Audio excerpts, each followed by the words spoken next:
सर्वोच्च न्यायालय तथा उच्च न्यायालय के क्षेत्राधिकार में अंतर क्या है कि कहाँ पर उच्च न्यायालय शक्तिशाली है और कहाँ पर सर्वोच्च न्यायालय शक्तिशाली है और इनके बीच रिट को जारी करने में क्या अंतर है वो देखते हैं। सर्वोच्च न्यायालय की बात करें, सर्वोच्च न्यायालय आर्टिकल 32 के तहत रिट जारी करता है, जबकि उच्च न्यायालय आर्टिकल 226 के तहत रिट जारी करता है। सर्वोच्च न्यायालय को रिट जारी करने में इसका दायरा है जो वो सीमित है, क्योंकि ये केवल मौलिक अधिकारों को लागू करवाने के लिए रिट जारी करता है। यानी कि जो रिट जारी करने के अधिकार है इस क्षेत्र में इसका सर्वोच्च न्यायालय का सीमित है। क्यों सीमित है? क्योंकि सिर्फ मौलिक अधिकारों को लागू करवाने के लिए सर्वोच्च न्यायालय रिट जारी करता है, जबकि उच्च न्यायालय रिट जारी करने में इसका दायरा क्या है? व्यापक है। क्यों? क्योंकि यह मौलिक अधिकारों के साथ साथ कानूनी अधिकारों को लागू करवाने के लिए रिट जारी कर सकता है। थर्ड पॉइंट है कि जो सर्वोच्च न्यायालय है इसका क्षेत्राधिकार व्यापक है।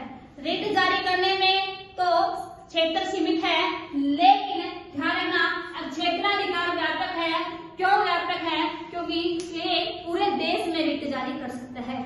भारत के किसी भी क्षेत्र में ये रिट जारी कर सकता है, लेकिन उच्च न्यायालय का क्षेत्राधिकार सीमित है, क्योंकि उच्च न्यायालय को सिर्फ संबंधित राज्य में ही रिट जारी करने का अधिकार होता है। थर्ड है, यह रिट जारी करने से मना नहीं कर सकता, यानी कि सर्वोच्च न्यायालय कभी भी रिट जारी करने से मना नहीं कर सकता। क्यों नहीं मना कर सकता? क्योंकि आर्टिकल 32 एक मौलिक अधिकार है और मौलिक अधिकारों का हनन नहीं किया जा सकता, जबकि उच्च न्यायालय रिट जारी करने से मना भी कर सकता है। क्यों मना कर सकते हैं? क्योंकि जो उच्च न्यायालय है ये आर्टिकल 226 के तहत रिट जारी करता है और आर्टिकल 226 एक मौलिक अधिकार नहीं है, इसलिए उच्च न्यायालय को रिट जारी करने का विवेकाधिकार दिया हुआ है। विवेकाधिकार का मतलब हुआ कि उच्च न्यायालय के विवेक पर छोड़ दिया जाता है कि उसकी इच्छा है तो रिट जारी करे, यदि इच्छा नहीं है तो उस पर किसी प्रकार का फोर्स नहीं किया जा सकता। नेक्स्ट है, राष्ट्रपति द्वारा घोषित आपातकाल में अनुच्छेद 32 को निलंबित किया जा सकता है, जिससे सर्वोच्च न्यायालय निलंबित हो जाता है। लेकिन राज्य में आपातकाल लगने पर अनुच्छेद 226 को निलंबित नहीं किया जा सकता।